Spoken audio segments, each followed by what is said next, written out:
George said he was coming too. Yeah, he did.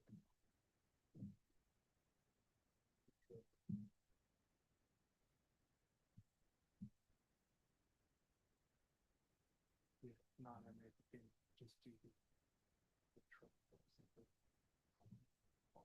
Wait, give it one more minute.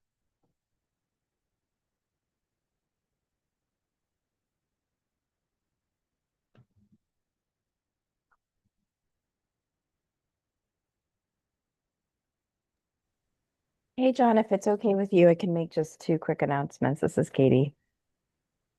Sure. While we're waiting, go ahead, Katie. Okay, great. So sorry everybody, I'm not feeling well, so that's why I'm not there. It's Katie Walsh, the transportation chair, but I'm here virtually. I know we'll start the meeting really shortly. I just wanted to share two quick things that are transportation adjacent that I thought would be relevant. Before this upcoming weekend. There's two Community Board 7 members, who, myself and Jonathan Martinez, that have joined. I think we're part of what's called like a community advisory committee for the Blue Horizon Sailing Group that is doing more work to build out access to the waterfront by Bush Terminal Park. So I just wanted to share that this upcoming Saturday on June 13th from 10 to 4, at on 19th Street. The address is 2, like the number 2, 19th Street. So like right at the water's edge across from the FedEx building. This community sailing day. So again, community sailing day, Saturday, June 13th from 10 to 4 at 2 19th Street. And the event is free and it's open to ages 4 and up. You don't need to have any sailing experience. The idea is that you'll be able to get on the boat and be able to, join experienced sailors, I guess I'll call them that, to be able to go on the boat, or skippers, volunteer skippers. And really the idea behind it is to get the Sunset Park waterfront to be more accessible and for people to enjoy it. So I believe that if we do have a newsletter, I don't know if we have a newsletter going out this week, but just to be able to kind of promote it, maybe we can send a separate email for people. Thank you. That was your only announcement, Katie, or was there a second? I thought. That's it. Thank you. Okay. All right. Well, thank you, Katie. And to everyone else, thank you for being here. Welcome you to our Transportation Committee meeting for June. And I'm going to ask Maria to hit it off by doing the roll. Good evening, everyone. I will be doing roll call. Those who are on Zoom, when you hear your name, unmute yourself and then mute yourself once again. Thank you. Julio Pena III. Thank you. Katie Walsh. Present. Thank you. You don't count towards quorum. John DeLuper. Here. Thank you. Joan Body. Thank you. George Cardona. Jerry Chan. Thank you. Danny DeBear. Matthew Florkowicz. Thank you. Daniel Kaminsky. Roberto Martinez. Maria Roca. Samuel Sierra. Thank you. Faye Walker. Thank you. Acknowledge Danny just came through the door. Okay. Okay, we have a quorum. All right. Thank you, Maria. So we got a couple presentations going on tonight. We have 2 street co-namings as well as discussion of the truck route. I'm going to alter the flow of the agenda a little bit. I would like to start with our street co-naming, the applicants who are here present in the room.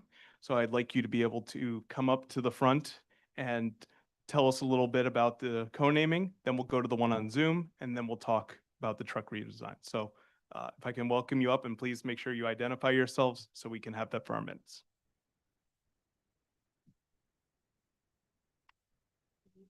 My name is Juliana Diamond. I'm requesting your support for ceremonial street co-naming to honor the tremendous impact of Robert Dwyer Caridi, a dedicated resident of our East 3rd Street community who passed away unexpectedly on February 27th of this year. Robert was a lifelong resident of East 3rd Street and a fixture of Windsor Terrace community. To his neighbors, Rob was a reliable friend who was always your guy. The first one to help you move a sofa or offer to move your car on alternate side days when you're away. His life came full circle on the very same block he grew up, evolving from a local child trick-or-treating to a father and mentor handing out treats at his own stoop. The devoted son of a mother whose roots run deep in this neighborhood, she grew up just around the corner, surrounded by her sisters, in a home where family was always close and community was a way of life. The values she learned there, loyalty, resilience, and looking out for one another, became the foundation of how she raised Rob and his brother Danny. Rob himself grew up on this very street, shaped by the same sense of community and belonging that defined his mother's childhood. His life was deeply connected to this place and the people in it. After his sudden passing, co-naming the street East 3rd Street in his honor would be a meaningful way to recognize not only the life he lived for generations of his family's memories and community ties that this block represents, but it would ensure that Robert's name remains part of the neighborhood that helped shape him and that he in turn served and gave back throughout his life. He was a dedicated public servant and community figure in Brooklyn, known for his lifelong commitment to the safety and spirit of the neighborhood. He's a graduate from Xavier High School, the class of 2004. He was an accomplished and passionate athlete. He loved the game of rugby, and he proudly played for the U19 USA rugby team in South Africa, an experience that reflected both his talent and determination. He also shared his competitive spirit and camaraderie as a member of the DSNY football team. Rob built a career centered on service, first as a paramedic and later as a supervisor for the New York City Department of Sanitation, serving the city of New York with pride and commitment. Before his time with sanitation, he answered a different call to service as a paramedic, always willing to step forward in moments when others needed help most. His sudden passing left a profound void in our community, and most tragically on his two small boys, Connor and Sean Curry. He was a cornerstone of our local community life, famously known for his role in opening up the fire hydrant at our East 3rd Street annual summer block parties, a classic New York City summer tradition that brought joy to all the families at block parties. The kids of East 3rd Street are asking now, who's going to open up the hydrant this year?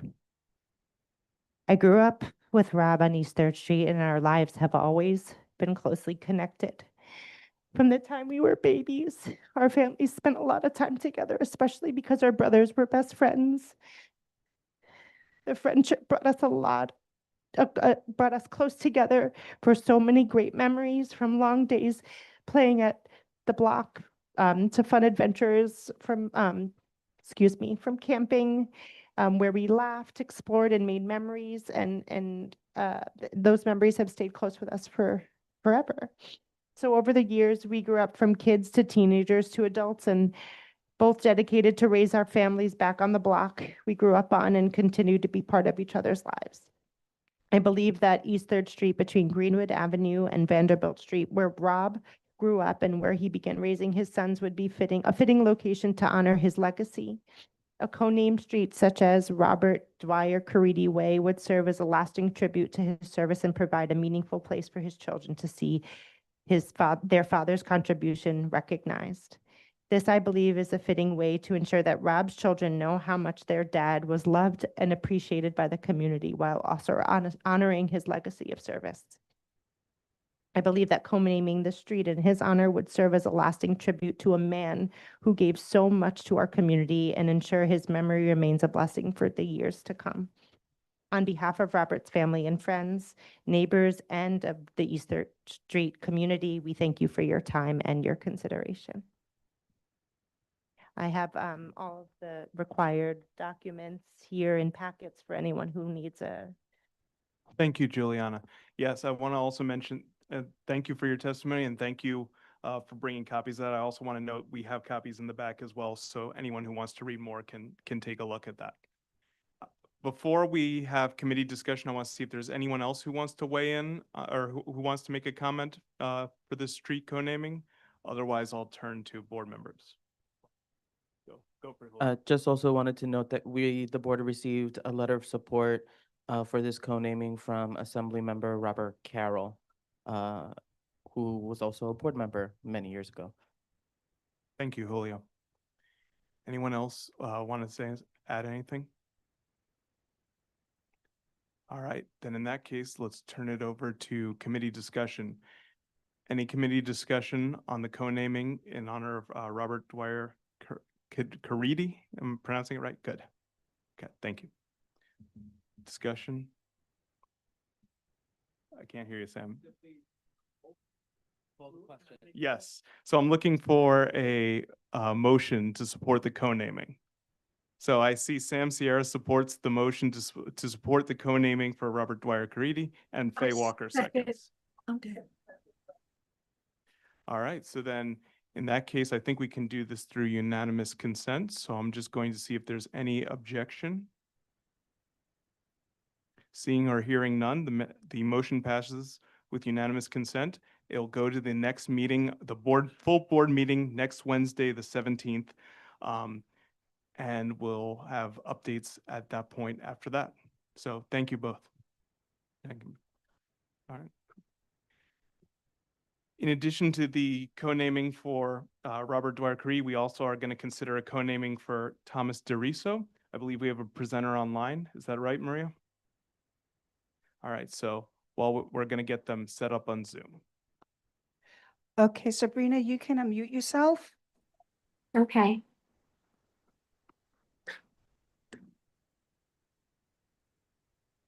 All right, so Sabrina, you can go whenever you're ready. Okay. Firstly, thank you everyone for allowing me to have this platform to speak on behalf of my father. It's an honor, and I know he would be honored to see this if he was here. So Thomas was born to his father Thomas and his mother Albertina DeRiso on January 25th, 1966 in Sunset Park, Brooklyn. He was born at Sister Elizabeth Hospital, located on 51st Street between 3rd and 4th Avenue, just around the corner from his lifelong residence. Along with his parents, he lived at 5012 4th Avenue, above the family funeral home. Thomas attended St. Michael's Roman Catholic School from kindergarten through 8th grade, where he also received all of his sacraments. He later attended Fort Hamilton High School and graduated with a 4-year perfect attendance award.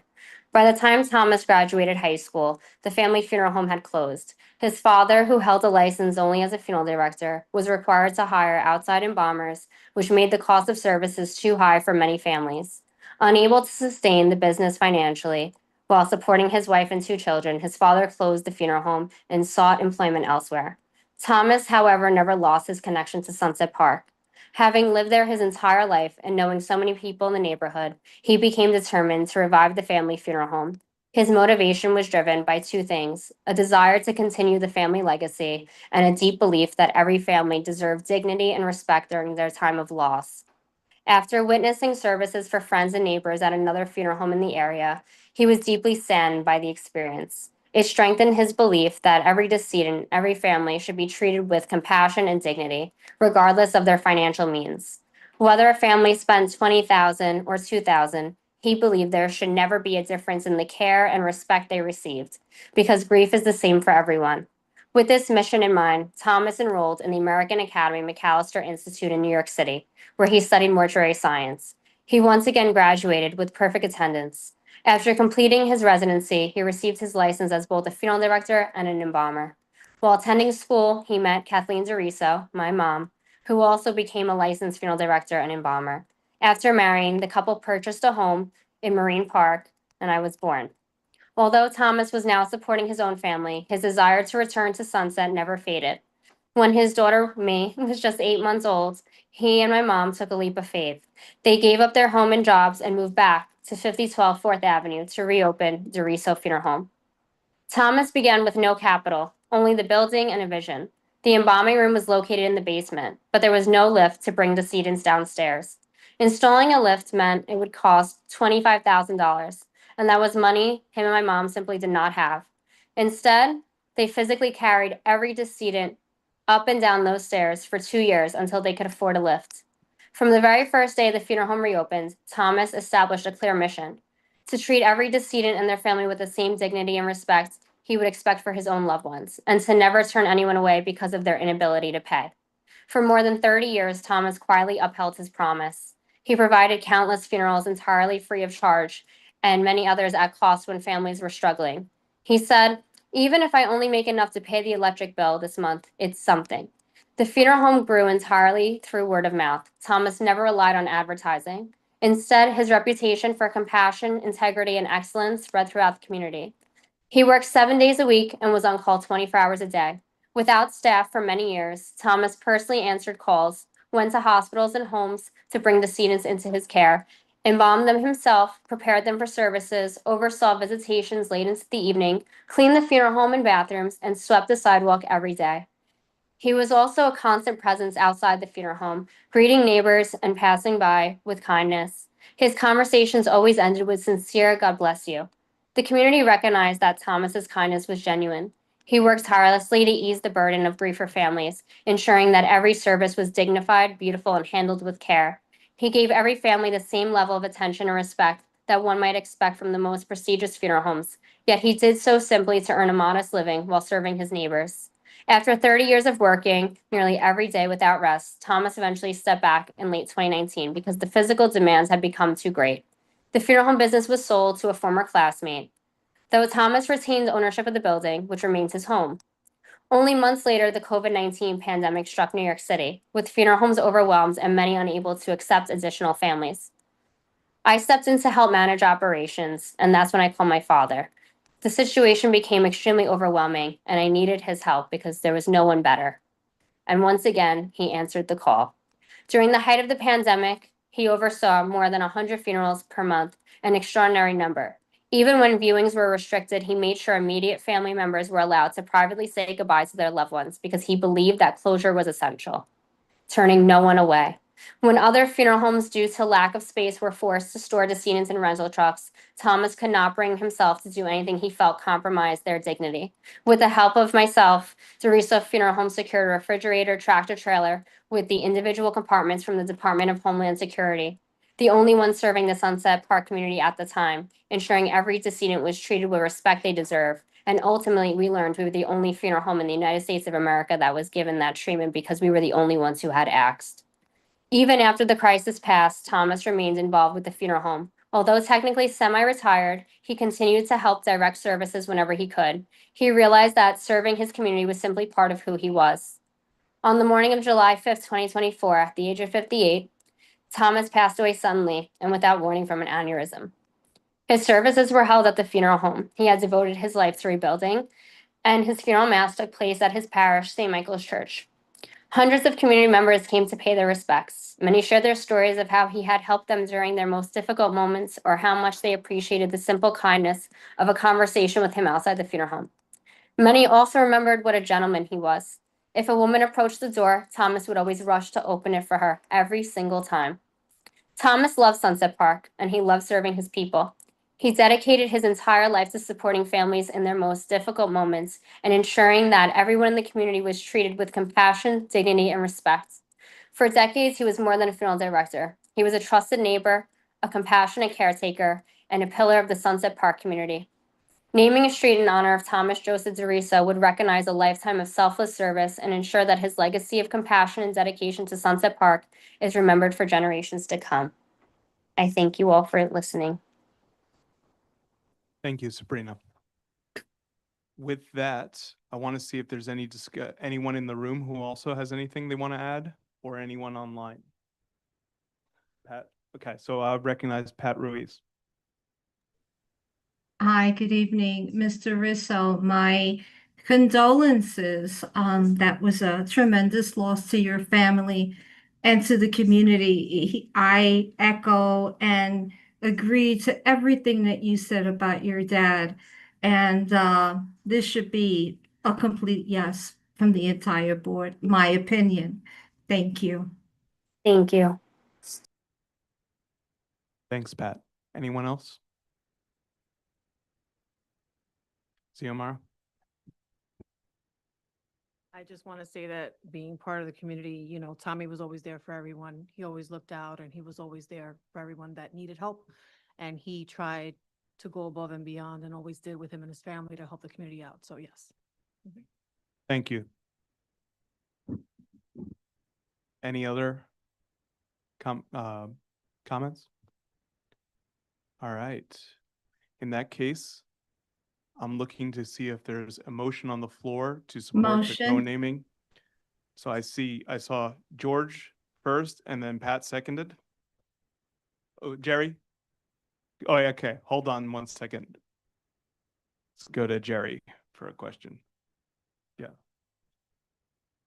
So my question is, are you looking for the entire avenue or 49th Street and 50th Street, the intersection? I believe on the corner of 49th and 4th. It's my understanding, and Julio can correct me if I'm wrong, but the city generally doesn't do avenues, so that's why it has to be that location. They do, but it's a more complicated process for boulevards. Okay. Yeah, yes. So 4th and 5th. So in that case, I heard a motion from George and seconded by Pat. I'm gonna look to do this with unanimous consent. So if anyone has any objections, please let me know. Otherwise, seeing or hearing none, the motion passes via unanimous consent.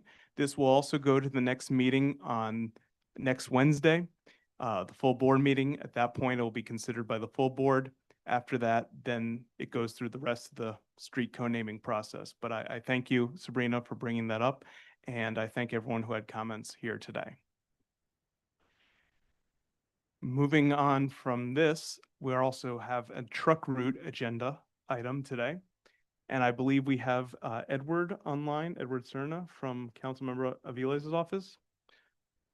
So while Maria gets Edward pulled up on there, I just want to note that this is something many of you may be familiar with. We've discussed it a couple times over the years, going back to the original bill that Councilmember Aviles' office proposed. There is looking to be significant changes to the truck routes in our community, especially the addition of one on 2nd Avenue. There's also other ones nearby as well, like you may have seen in the paper discussion about 3rd being extended down into Bay Ridge. So I'm going to turn it over if Edward's available. Yes, Edward, you can unmute yourself. All right, so you take it from here, Edward. Thank you, John. Hello, everyone. Good evening. Edward Cerna, Chief of Staff for Councilmember Alexa Aviles. I'm joined with my colleague, Melanie Corvallis, our Legislative Director. Both of us will be speaking tonight on the legislation that we passed. And so I'll kick things off with kind of like a historical overview. John kind of alluded to some of that background on why we created this legislation to update truck routes that in some instances had not been updated for well over 50 years. I'll then turn it over to my colleague, Melanie, to talk about some of the implementation now that that bill has become law, signed, and is being implemented. And then we'll circle around to some next steps. So thanks again for the invitation. I just want to underscore, though, that the report that came out in response to our legislation is a product of New York City DOT. And so just like you all tonight who are looking at it or probably hearing about it for the first time, we also are looking at it and reviewing it, and we'll be submitting comments. So there is a comment portal that's live right now that will close tomorrow. So if anyone has any takeaways that they really want to be registered with New York City DOT, I would encourage you to submit those comments online through the portal. So with that being said, some background on intro 708, excuse me. So in September 29 of 2022, Councilmember Avila's intro 708, which required DOT to redesign the New York City truck route. Again, the network was created in 1970 with the goal of connecting commercial vehicles to major freight hubs, maximizing access to industrial and commercial zones, while minimizing conflict with residential land uses and vulnerable road users. Since then, there's only been like very minor updates to the network. And we're talking about over 1,300 miles of truck route that have not been, that up until recently, and technically since this has been implemented, still have not seen significant updates again for 50 years. In that time, we all know that the city has changed drastically. We've seen the rise of e-commerce. Just in our council district, we've seen an explosion of last mile warehouse facilities in Red Hook.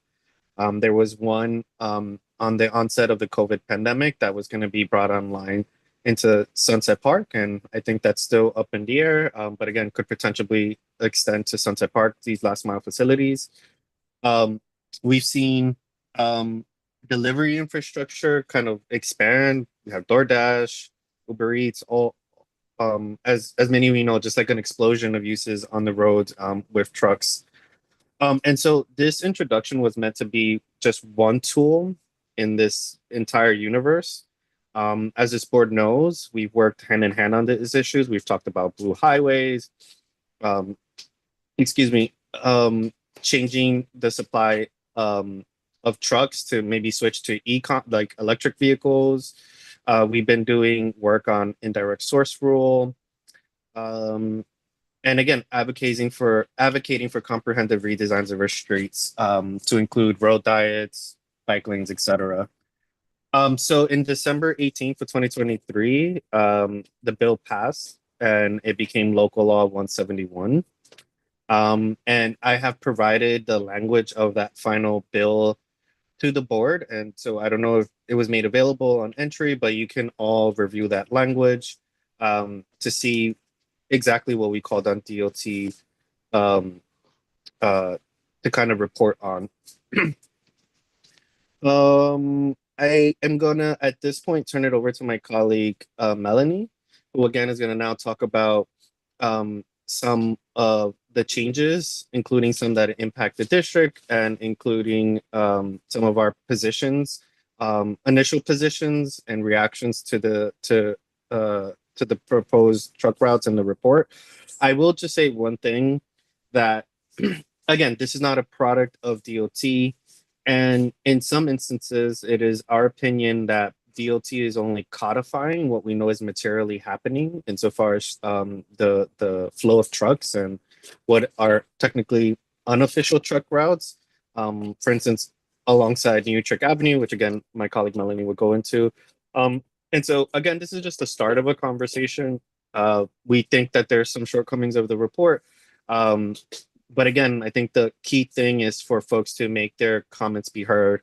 And so with that, I turn it over to Melanie. And of course, we'll take anything back that the board wants us to DOT. But yeah, Melanie, take it away. Thank you so much, Edward. And thanks to everybody for being there tonight.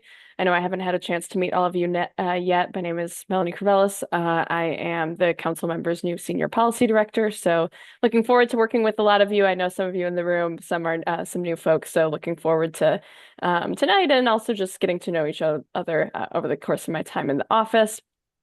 So, you know, again, as my colleague Edward mentioned, we, like other folks, are working through this draft of a proposal from DOT, since we know this is sort of their first proposal for redesigning the truck route. And I think upon review of that report, there's a couple of elements of the plan that we like, and then there's some things that aren't quite what we want quite yet. And so just to walk folks through some of them, so some things that, again, make some sense to us is some of the small additions that are made on Utrecht Avenue, as Edward pointed out, that's largely codifying how truck traffic is moving through that neighborhood. And so, you know, we think that makes sense, what is being proposed there. I also wanted to talk a little bit about Second Avenue, which, as mentioned, is a particular proposal for the truck route. And so some of what we're thinking right now around Second Avenue, I think for us, we are, it can make sense to add Second Avenue just in terms of, being an industrial corridor. One of our goals here is removing truck traffic from some of these heavily residential spots. So, we understand some of the logic of adding Second Avenue.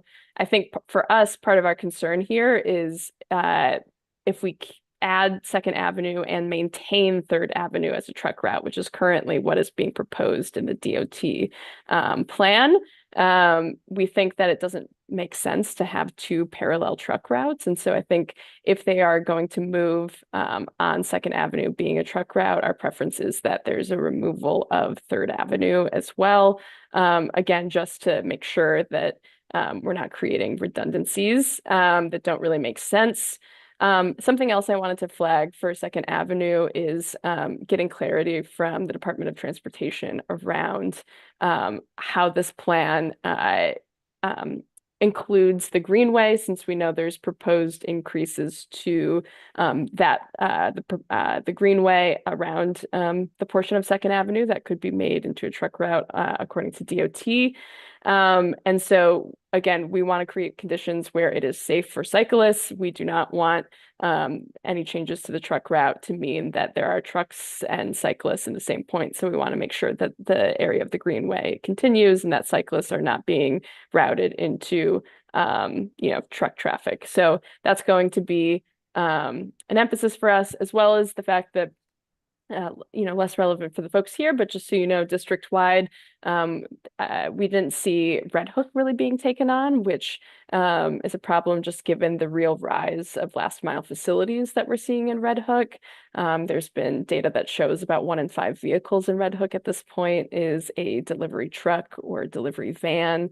And so that was something that we wanted to make sure that DOT is aware of. We need to think about more seriously around what's happening there.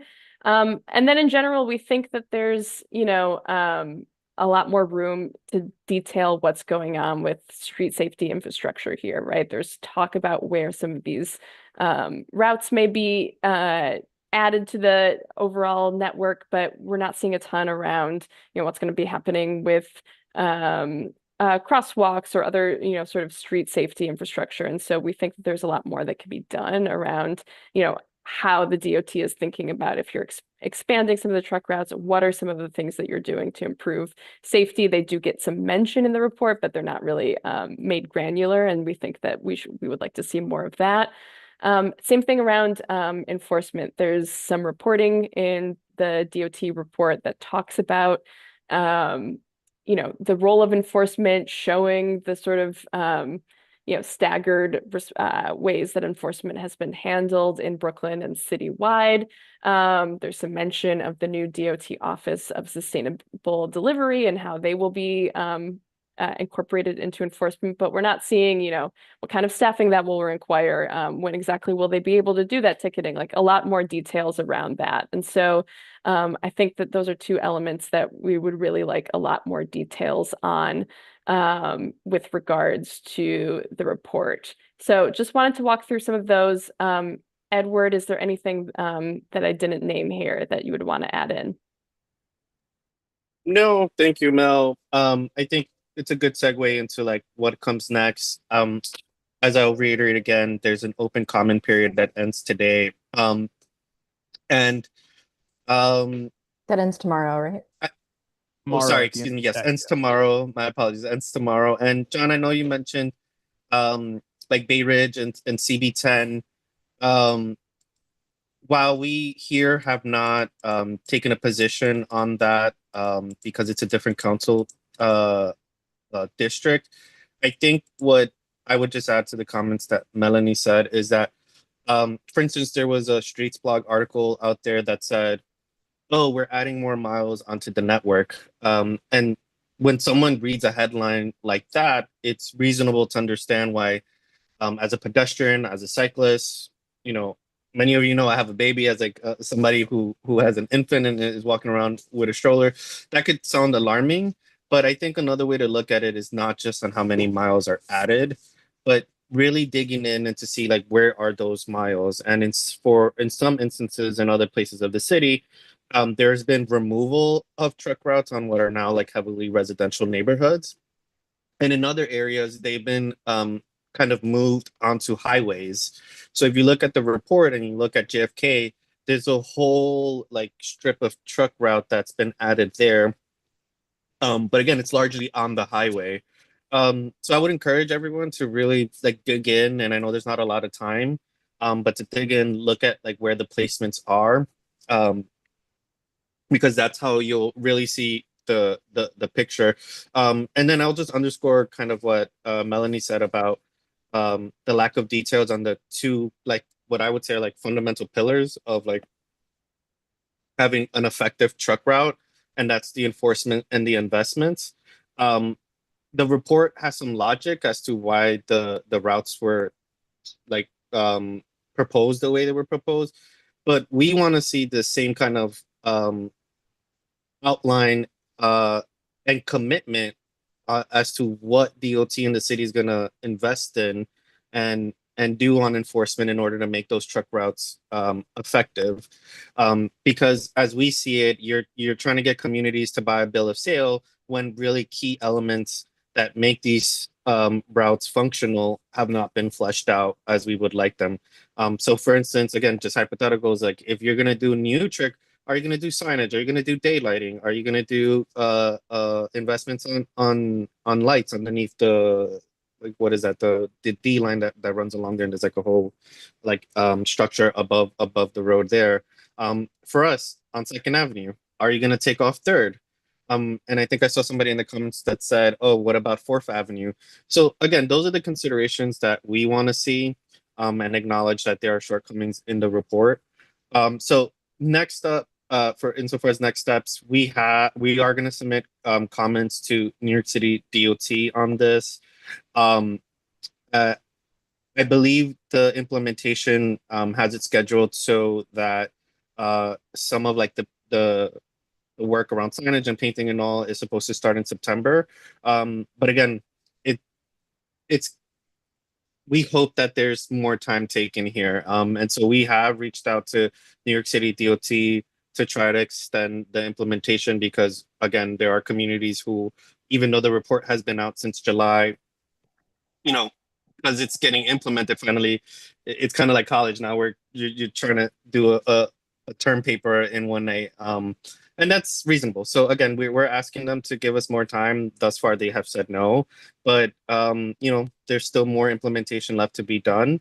And once the implementation is done, and hopefully DOT is going to make investments, put in new signage, new turn signals, what have you, that then it's like another starting point to fine tuning where these trucks are going, and where they're like the routes are situated. So happy to answer any questions, and anything that I can answer we'll take back to the office or take back to New York City DOT. Thank you, Edward. Before we get going on that, I also want to pass around. I did print out some of the graphics that describe the current route, the old route, and some of the patterns you mentioned. And I want to reiterate, yeah, feel free to pass them around. There's only one copy, Sam. So yeah, you can flip through it. I didn't have much access to a color printer. Yeah, so I want to also emphasize what Edward said about the comment period. DOT has a rulemaking process before they can make this kind of change. As part of that, they have a deadline for members of the public to submit comments. You can do that on the City of New York's website. You can also register to testify. They're doing a hearing at 10 in the morning tomorrow, but you can also send written testimony up till the end of the day. So please, please, please take advantage of that. We can also collect comments here, but with that deadline tomorrow, I would really encourage you to be looking into that. And there's a lot of ways you can give feedback. For instance, our chair, Katie, put a op-ed in the Sunset Post, so you can learn more from her perspective as well. but there's a lot of ways that you can weigh in on this. And I'm glad, Edward, that you are also willing to take some of those back. So with that, I'll turn it over to board members first for any questions, comments, and the like. Is it okay if I ask a question or two? Go John? for it, Katie. Thank you. Yeah, I think a couple of points that really strike me about the proposal and the redesign.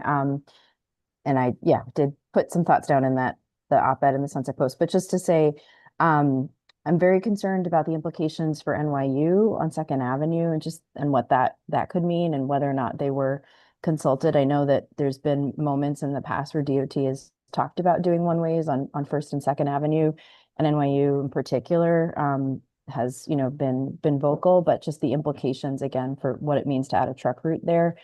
The other thing I'm thinking about, and I appreciate, Melanie, that you said was plans that they had already talked about extending the Greenway down the same street that is the street that's being proposed for the truck route, which is the street that is, if I'm getting it right, it's the one that runs along the MDC, which is the federal prison on 29th Street, and then goes down to Second Avenue and right along Second Avenue, so continuity. And then the other point is just like the lack of any implementation or sign of life from them on the Third Avenue Street Improvement Plan, with the numbers of neighbors who've been killed and injured, the commitments that the last administration made for safety improvements in pedestrian infrastructure, and what this does to harden that truck route even further, without any mention of any implications and safety improvements. I do just want to, it's not our district, so I just want to say, like, what Bay Ridge CB10 decides is up to CB10, right? And what happens in other communities is up to those communities. I'm Community Board 7. I'm Sunset Park and Windsor Terrace, and like that's my focus. And I just want to say that I think where we have to think about the disproportionate impact that we've already experienced because of the truck route, because of the BQE, that's my priority of understanding. And so I just want to say, I think the voices that are heard tonight should really be in consideration of what this community, has unjustly had to burden for a really long time. So I will put comments in. I really want to encourage others to do it. But I think we actually have to get serious about safety in this community. Thank you. All right, thanks, Katie. I Thank- see Joan's got the mic. Thank you, Katie. Daylighting should be priority for all of the truck routes. I hope that is, will be one of the top priorities. Thank you. Yeah. Why don't you go to George, then Jerry? Or perfect. Thank you. Melanie brought up a good point about including the hospital. Maybe we should also include other groups, regardless if they're for us or against us. Let's say the Brooklyn Chamber of Commerce and so forth, and get people involved just to see what's going on. And regarding safety, my business is on Third Avenue. I'm having more safety issues with bicyclists than with cars and trucks. I got a sign in front of my office for the bikes not to be there. DOT told me I'm going to get a ticket because it's an illegal sign. And I get people sometimes drive by with the bikes, kick the bikes. We've had a few deaths in the area with people getting hit. So we're really concerned about safety. It should be a safety on everything, bicyclists and cars. And I love riding my bike, but some of these guys, it's just gotten too far. Thank you. Thanks, George.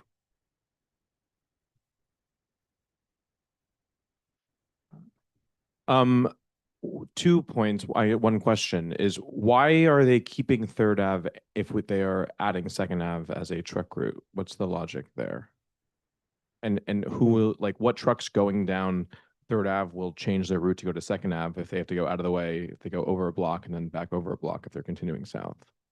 Sure. My understanding, I read the report. I brought a copy of that, but is that they are trying to respond to a lot of trip generation. But I want to see if Melanie, or not, was it Melanie. Melanie and Edward had any other insights on that?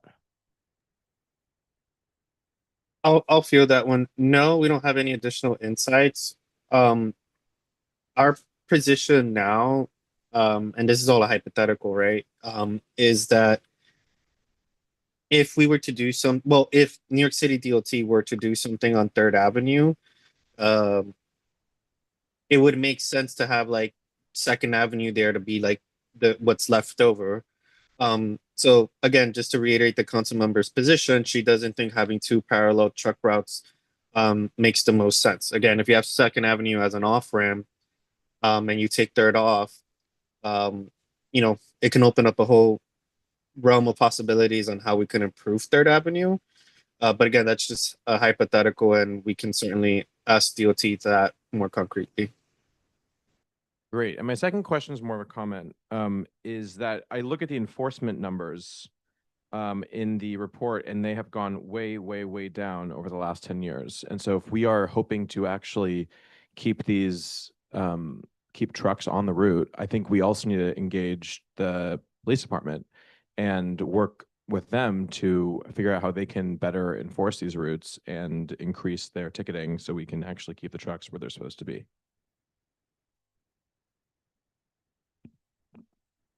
So I don't know Maya's question or comment. I'll mix it together anyway. So where do we stand as a board? Tomorrow's the deadline. What are we submitting, right, to DOT? Not individually, to the community board. Second, I'm sitting here back. I remember last month I was sitting here complaining about EDC, right, charging people. And I say, I think it'll be too late. So EDC will do what EDC want to do. And the parking is implemented. So what I'm saying is, whatever we submit doesn't really matter since DOT already made up their mind, right? But the most important thing, and what are we as a board, right? The message we gonna give to DOT by tomorrow. Can I just chime in to Jerry's point? So Community Board 10 did take a position on the truck redesign and proposed, like, actually took a resolution saying they didn't support the extension onto Third Avenue. And they got support from their state representative. So Andrew Gnortis in this instance. So what does that mean during this rulemaking process? Time will tell, but what this community board does and says on the record is a signal and sends a signal to our local electeds.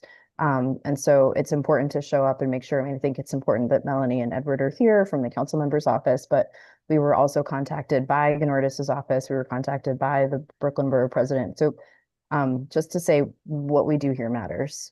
Thank you.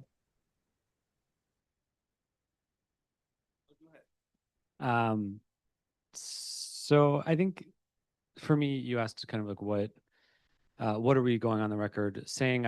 I don't have an answer per se, but I do have an answer of what we've gone on the record historically as saying, and that is that we very aggressively support a Third Avenue redesign in the most safe iteration of that when we were presented with a bunch of different options. So that's what we already have consensus around. And I think that can help inform what we discussed tonight and moving forward, although there's not much time. I haven't thought deeply about this at all. This is the first time hearing about it, frankly, but I think anything that further entrenches Third Avenue as what it is, or even pushes it further in that direction, would be contradictory to what we've said we support in the past. And so, and again, I haven't thought about the pros and cons of this, but Edward, you were saying kind of like Second Avenue might create an off-ramp for us to redesign Third Avenue, or essentially for me, the priority is thinking about how we can actually continue to push for Third Avenue to be redesigned without us going backwards. That's my priority in this conversation. Go to Xiomara next. Okay, I go. No, I agree with what you say, right? Whatever we submitted, maybe that's what we will submit.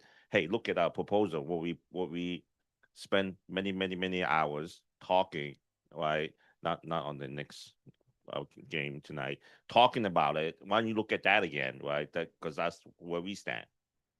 I think that every bit of feedback we get from this meeting, we can include in a letter. And so that way we can submit it on time before tomorrow, so it does get into the public record. It's my understanding that every piece of content that gets in before the deadline, that DOT has to make some kind of response to. So hopefully by incorporating this type of feedback, we can get this stuff addressed. Going back to Xiomara. I just wanted to add that, living in a community just like George, living on Third Avenue, I've seen a lot of things happen. and I don't support the redesign, and I'll say why. For some, for the main reason is if we look at the way the exit is on Third Avenue, trucks come down from the BQE or the Gowanus, right? They go down Third Avenue. There's supposed to be a certain turn that they're supposed to be going through. I don't know if it's 39th Street or what turn it's supposed to be, but they don't do that. There's a lot of trucks that have illegal turns, and when they turn, they go into residential areas. And right now, if we look at the way crosswalks are being repaved, there's no space for these trucks to actually fit in. And we have families that are actually crossing with carriages. We have the train station on Fourth Avenue. We have the kids going to school. And we're lucky if we could even fit 2 cars turning down. 53rd Street is an example. One, because it's very dear to me, but also because that's the first turning exit to the left that trucks can make at one point, but now they can't do that anymore, and they're still doing that. And that affects a lot of things, including the infrastructures of housing. My house is one that's affected with cracks outside, and we already have the Department of Sanitation that has their trucks that go down that block. So I really think that we need to reconsider, other options and voice our opinions in.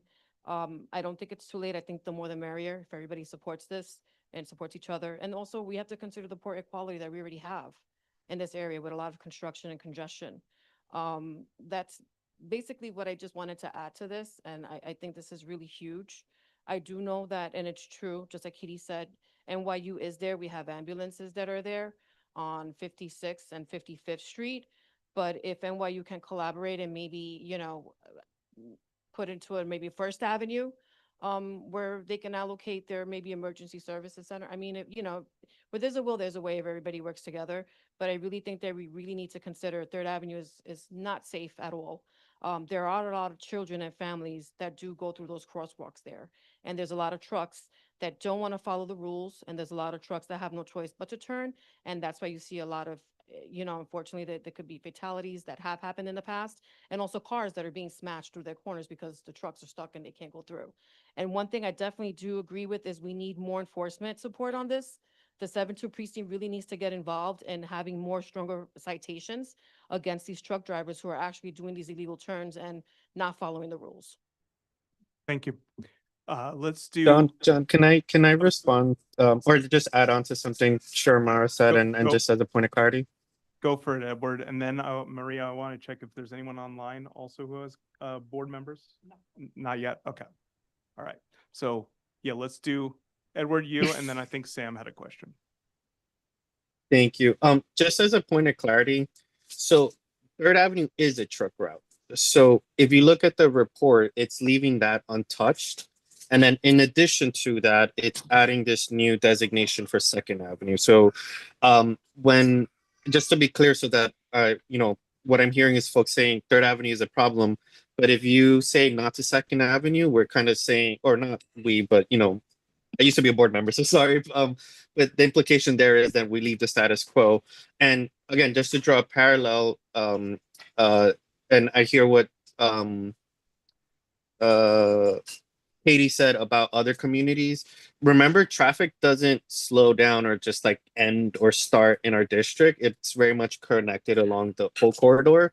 So on Van Brunt, for instance, that's another instance in which they have offered nothing. They're leaving it in place, and you're seeing all of the conditions that Shirmar described, and you have a bus route, and you have 3 schools along that corridor, and you have a bit like their main business corridor, which is like their equivalent of our Fifth Avenue. So again, just to make sure we're clear about like if this, then that, because just want to make sure like folks are understanding that some of the things are like already in place and existing, and some other areas are like new. But I think it's important to get your comments in because this is your opportunity to be creative and to see and respond to what DOT is proposing currently. Thanks, Edward. So we're going to get Sam as our last board member, and then we're going to move into public. So go for it, and then we'll. Thank you so much. I'll be brief as what I want to state has been reiterated already. First, to the issue of enforcement. That's a big problem in Sunset Park, and I'm going to leave that at that. Edward just made a statement regarding Third Avenue being untouched. Well, that's my other concern. We met with the DLT months ago regarding the redesign of Third Avenue. We came up with a model. It was agreed upon by all. DLT has yet to respond to us, and here they are now discussing truck routes here. I'm very concerned how these truck routes are going to impact Third Avenue. We need to consider and stay on point and discuss the redesign plan that we have. Governor Hochul has a safe street plan, and the term that she's throwing out there, super speeders. The way Third Avenue is currently designed, it's designed for super speeders. It invites speeding on Third Avenue. So we need the redesign, and that's the point I want to make. Thank you so much. Thanks, Sam. So I saw some members of the public who had questions. Let's go to them, and then we'll go to the folks on Zoom. Is Thank it okay you. if I jump in as a board member? One last comment from me. Katie, as the chair, Sorry. I'm letting you Oh, in, and I'm oh, also going to okay. do a comment too at the Okay. very end of it. But you Okay, go first. okay. I just want to, and I'm sorry because I'm not feeling well, so I might not be as clear. I just like in practical terms, if they add second, they're not going to remove third.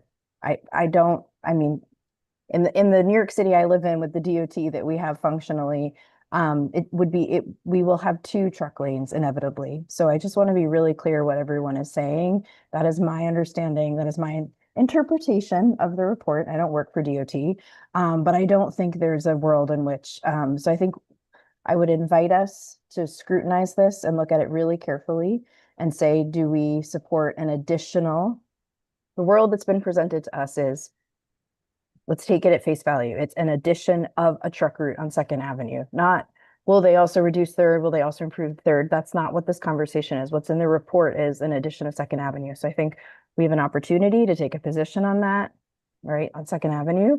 And I also think there's an opportunity to be very clear about what we've been clear on about improvements on Third Avenue being required. As if it's being maintained, they're not talking about removing it, if it's being maintained, and the commitments that they've made in the past. And I think those things are, to me, sort of, what come out very strongly as an opportunity for this board to comment on. Thank you. Thank you. So I saw some members of the public. My name is Fred Mosier. I'm an architect. I'm the regulatory director for NYU Langone Real Estate Development and Facilities. I was able to read the report. DOT's proposed truck route on Second Avenue is adjacent to NYU Langone's Brooklyn Medical Campus, which DOT considers a sensitive land use area. The medical campus is situated from 55th to 58th Street on Second Avenue and includes NYU Langone Hospital Brooklyn at 150 55th Street, the Augustana Medical Center on 5434 Second Avenue, the newly constructed Brooklyn Ambulatory Hub at 115 55th Street, the Rusk Rehabilitation Sunset Park and Family Health Care Center at 5610 Second Avenue, the Perlmutter Cancer Center at 5718 Second Avenue, in addition to 2 parking facilities on 55th and 56th Street. All these facilities are receiving patients, and patients are being dropped off. In addition, at the hospital, NYU's emergency department ambulance entrance is on Second Avenue. NYU has 15 ambulances assigned to this facility, and they're all parked about the hospital.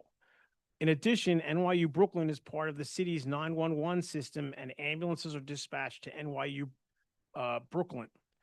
We typically receive about 150 ambulance calls per day. All these ambulances are coming on Second Avenue. Also noticed in the report that DOT did not receive input from FDNY as a city stakeholder, which staffs the ambulances.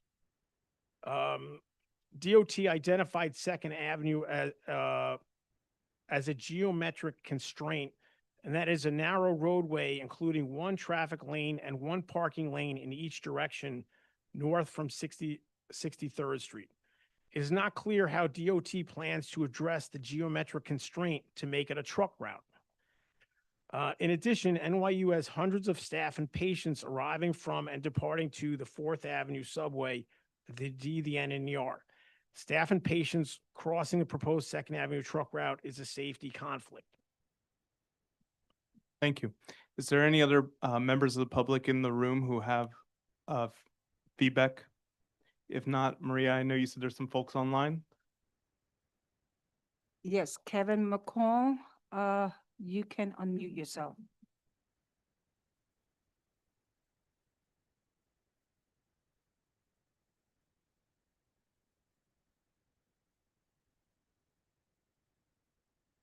Kevin McCall, you can speak now. Yeah, can you hear me? We hear you. Okay, great.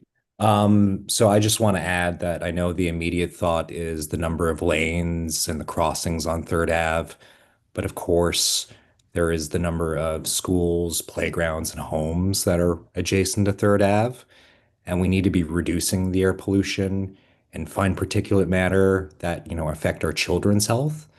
So I just want to voice that we shouldn't be expanding trucking routes in Sunset Park, given the number of, places that we have to bring our children to along Third Ave. Thank you. We have more? Yes, Deborah Hurden. Please unmute yourself. Hello, can you hear me? Yes, we hear you. Okay, I'm Deborah Hurden. I'm a resident. I'm a member. I live in CB7, I should say, and I'm a member of Families for Safe Streets. So I'm opposed to changing or developing a truck route on 2nd Avenue. There's many activities going on along the waterfront, and there's Industry City, there's the Bush Terminal, and there's Parkland, and there's waterfront, and there's Industry City, and there's NYU. There's just so much going on over there that I feel like it's really very, and also the way the layout of that street is not conducive to a truck route. So that's my, thank you. Thanks, Deborah. Is there any other members of the public on Zoom with their hands raised? Rose, can't pronounce your last name, I'm sorry, but you can unmute yourself. Jusnowski? Okay, can you hear me? Yep. We hear you. Okay, sorry if it's a little loud where I am. This is Rose from Transportation Alternatives.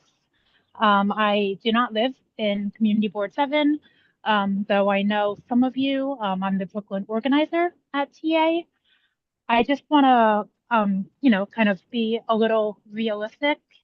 As Katie was mentioning, I don't think that, I don't think there's a world in which the DOT is going to remove Third Avenue as a truck route. And also, I think that regardless of how, of whether or not they add 2nd Avenue, I think we are seeing more trucks on the road simply because of the same conditions that, Ed from, Councilwoman Avilas's office had mentioned, that there are simply more deliveries going on around our city.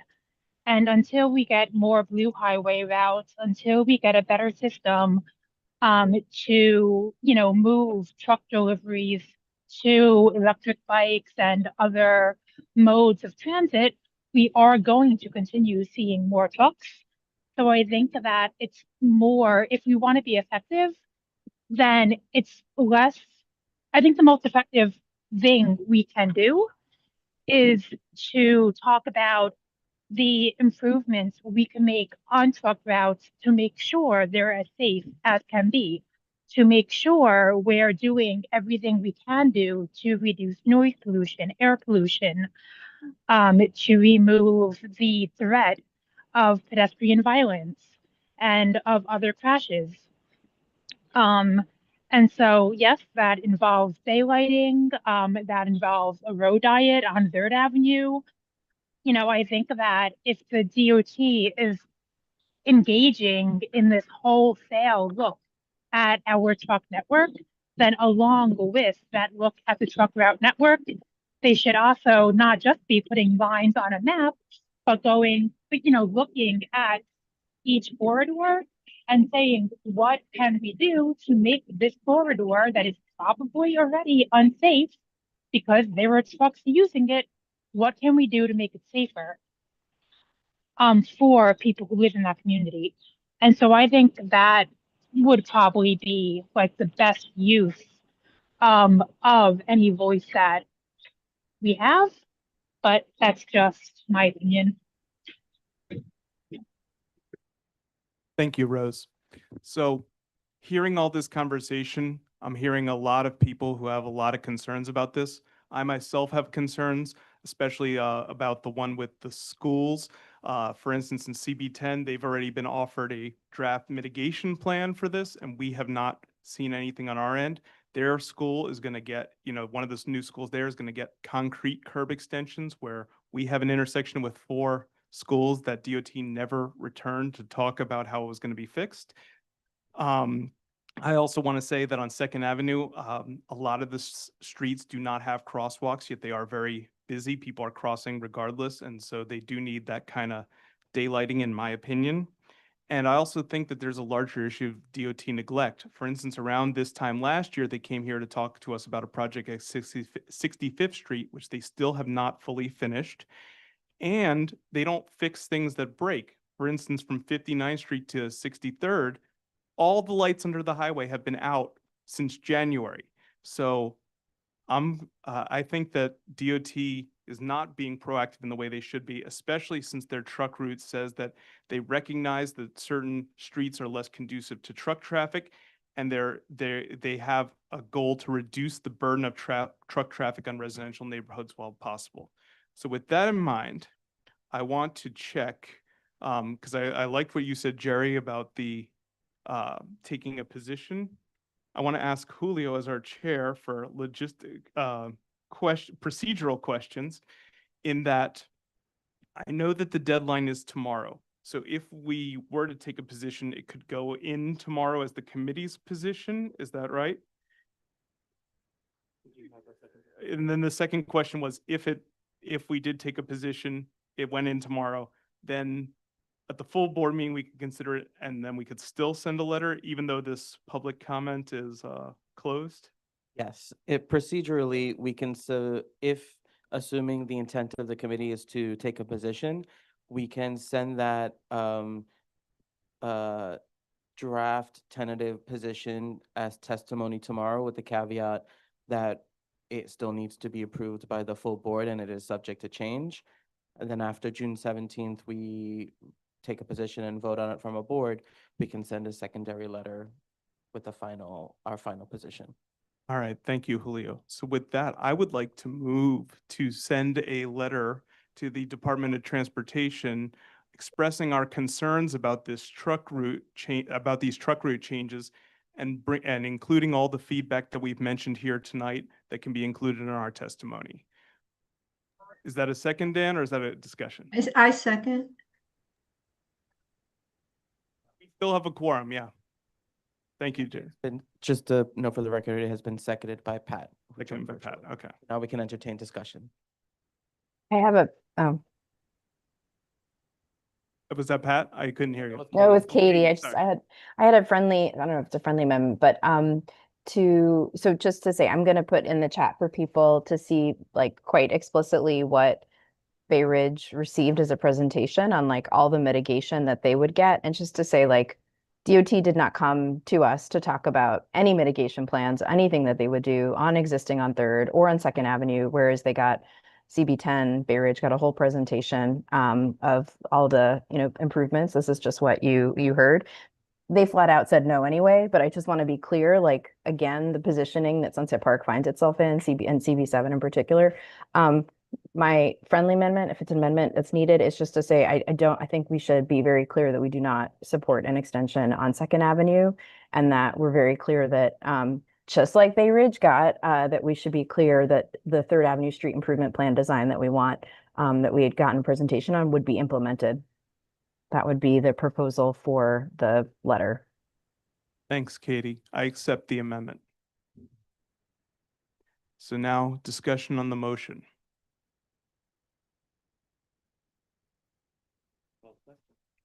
All right, so seeing or hearing none, now it's time for us to call the question. So I'm looking to see if we can adopt this through unanimous consent. Are there any objections to the motion? Seeing or hearing none, the motion passes. We'll write the letter. It'll be included for tomorrow and then considered by the full board next week. So thank you all. Thank you for a successful year of everyone coming, achieving quorum at every meeting. I'm sure Katie would echo this, but we really appreciate all the hard work you've put in this year. And we thank you for all your efforts for the Transportation Committee. So thank you all. Go Knicks.